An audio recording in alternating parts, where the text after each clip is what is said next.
Hello everyone, just want to plant a seed of encouragement in your heart today. Here in 2 Corinthians chapter 5, verse 21, Paul says, "For he made him," talking about Father made Jesus, "who knew no sin, to be sin for us, that we might become the righteousness of God in him."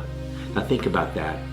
The spotless Lamb of God, God in the flesh, pure, holy, without blame in every way, hanging on the cross, undeserving of death, hanging up there, and he became the very sin that you and I were born into. He became the very sin that separated humanity from the Father. Jesus became that sin so that we could become his righteousness. Wow. Wow, talk about a great exchange. And that's a free gift we receive. It cost him everything, but we can receive that gift of righteousness by faith today.